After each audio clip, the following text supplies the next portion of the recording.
My parents lied to me. Hi, my name is Lily, and this is my story.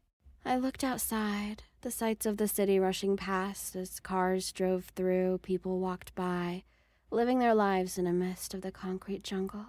I sighed, looking at my fingers as I flexed each digit instinctively. "What's wrong, dear?" Dad asked, looking back at me with concern as the car reached a red light. Mom looked back as well, giving me a look over. "Do you think you have to cancel the show today?" she asked, worry laid in her voice. I nodded, forcing a smile on my face.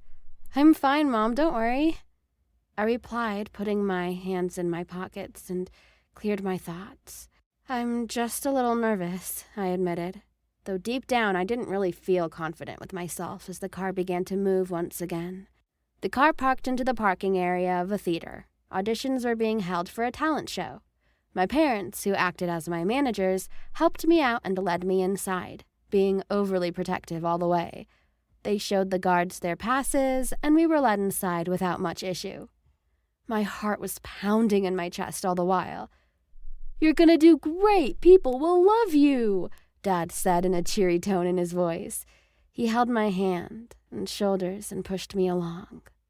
"And we'll make sure you get chosen. You've got this," Mom replied reassuringly, though something in her tone put me off. I just didn't know why. I thought to myself, maybe I'm just overthinking this. I mean, I am nervous. So I simply shrugged it off as my nerves getting to me. And so I focused on the auditions. I entered a prep area and was led inside a setup room. My parents waited outside as some helpful crew of the auditions helped me with hair and makeup and things like that. All the while, I began psyching myself up, calming my jitters, and keeping calm as the makeup and setup was complete. I got up, calm and collected, and then began to practice a little bit, pouring my thoughts into every note, depicting a joyous scene laden with my words. When I finished practicing, the makeup team looked astounded as I realized they hadn't left yet. I turned flush as tomatoes, my hands diving for my pockets as the makeup team smiled and nodded, talking among themselves as they began to leave. As they left, someone slipped in, and I couldn't help but smile as I saw who it was. "Howard!" I yelled, almost hugging the awkward, tall, curly-haired boy. He stood straight and smiled awkwardly, putting his hands in his jean pockets. "How you doing, Lils?" He gave me a hug instead, doing his best not to wrinkle my clothes, which I appreciated. "Feel a lot better since you're here now," I replied, my worries melting away. Howard is one of my best friends, someone I grew up with from my neighborhood. He always stood with me even when things got awkward. And even after high school, when he joined his own clubs, he still frequently visited me and checked on me to make sure I was having fun. And I wasn't getting picked on, which used to happen. We always got teased because of that, and people thought we were dating. Although we never really romantically got together, I always did have a soft spot for him. We sat down on the couch nearby and began to talk, reminiscing about our past and laughing about our interests. He always did enjoy listening to me ramble on about musicians and singers. He never understood much of it, but he always dedicated himself to making me feel like he cared, which I never got enough of.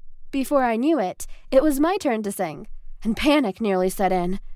But he held my hand and smiled, and my heart immediately did flips. "Go get 'em, Lils," he said, smiling so warmly I felt like my nervousness just melted away in his eyes. I stood up, energetic as ever, and said, "You got it," as I left to perform. The stage lights were bright as I made my way onto the stage. Crowds were patiently arrayed on the hundreds of seats as judges sat close to the stage, ready to see if I could make it or break it. I looked to my right, where I'd come from. Mom and Dad were there, their thumbs raised supportively. But it felt almost unreal and hollow. It didn't ease my nerves.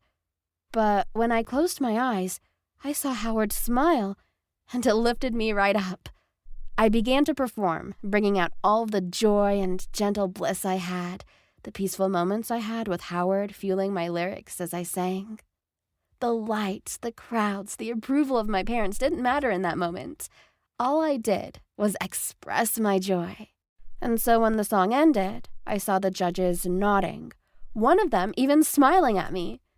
I felt relieved. I did it! So I bowed out and left. Before my parents could even greet me, they stood on the edge of the curtain. Howard rushed to meet me and gave me a big hug. My outfit turned wrinkled instantly, but I didn't care. I was happy. Before Howard could say a word, though, my parents chimed in, "Hey, Howard, right? You do realize you're not going to be good for Lily's image," Dad said, his gaze stern and rather angry.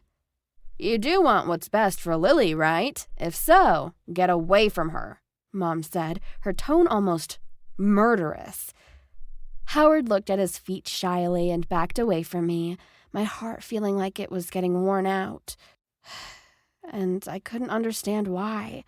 "I understand, sir, ma'am. I'll get going then," Howard said, though it was clear saying those words hurt him. His fists balled up, and his body looked tense and rigid. Before I could say anything, Howard left, and my mom and dad swooped in to block me. "Relax, Lily. You don't need a guy like him. You need to rest. You did great out there," Mom said, offering me a drink. Dad nodded. "Yes, it'd have been bad for business if you were with him anyway." And I froze. "Business?"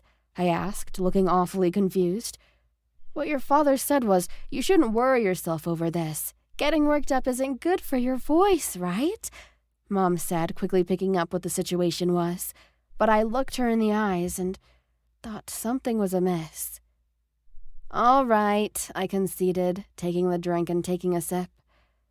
"It's chamomile tea," Mom said. "Good for the throat and lets you relax more." "Okay, thanks, Mom," I said, as I felt my muscles relax. I felt all my worries dissipate. Even the confusion I felt turned foggy and not understandable. "Dang, that's so good," I explained, my body feeling not tense anymore. So before I knew it, I felt really sleepy. "Now relax, dear. Let Dad carry you back to the car so we can go home," Mom said, as Dad knelt beside me to pick me up. I nodded, smiling sleepily as I fell into Dad's arms and fell asleep. When I awoke, my body felt stiff. And to my surprise, I could hear Mom and Dad talking.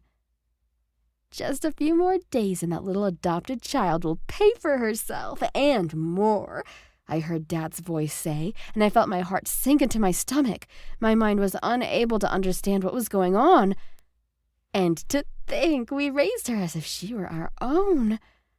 It's too bad we didn't want kids.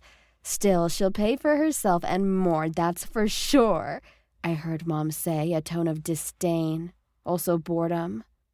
"I'm adopted?" I said to myself, and the notion of my parents not being legitimate parents didn't even absorb into my head. My parents lied to me this whole time and were using me to get them money? Why? Why would they do that? I felt the car slowly lurch to a halt as Mom and Dad left the car. "I'm using the bathroom," Mom said as she left the car. "Guess I'll get some snacks for the little princess," Dad said, grumbling to himself. I felt my body tense up and tears were welling in my eyes. I wasn't their true child, just an adopted kid they didn't really want, but could get money from due to my talent. When I saw the coast was clear, I got out of the car and bolted away from the gas station. I didn't know where to or what was going to happen, but I knew for certain I couldn't stay with them anymore. They'd just keep using me till I broke. They didn't love me. They didn't even see me as their own daughter. My eyes stung with every step, tears streaking down my face like waterfalls. And before I knew it, my legs gave out, and I hurtled towards the concrete sidewalk. I closed my eyes, bracing myself for impact, but instead I felt a gentle hand on my torso and something held me aloft. When I opened my eyes, I saw Howard standing next to me, his eyes looking redder than usual, but his classic smile on his face, which melted away all my woes. "Howard, what are you doing here?" I asked, confused as to why Howard was here all this time to catch me. "Well, I saw how weird your mom and dad acted, so I followed you guys here. When I saw you running, I did my best to keep up." "Ugh, boy, you're faster than you look," he said, and I looked him over. His clothes were soaking wet from sweat. His gaze was dry and relieved. I looked up at him, and my resolve crumbled, tears streaking down my eyes and words yelling out in outrage as to what happened. Howard sat me down and listened all the while. He held my hand and listened to every word, holding me closer than he ever did before. It felt safe to say all that happened, the realizations coming out like explosions in my mind. He numbed all the pain and gave me a chance to be safe. Years have passed since that incident, and I became much better since then. I decided to live on my own, away from my parents. Howard helped me do it. Turns out he was more capable than even I realized, and he made sure my adoptive parents could never exploit me ever again. I held him closer than I ever did before, knowing I was with finally someone that loved me, for me. "Don't you think this deserves a kiss?" he asked, and my cheeks flushed in shock. But before he could make a quip, I pressed my lips to his cheeks turning a bright reddish pink. "Definitely," I replied, giggling to myself. And truth be told, I had never been happier.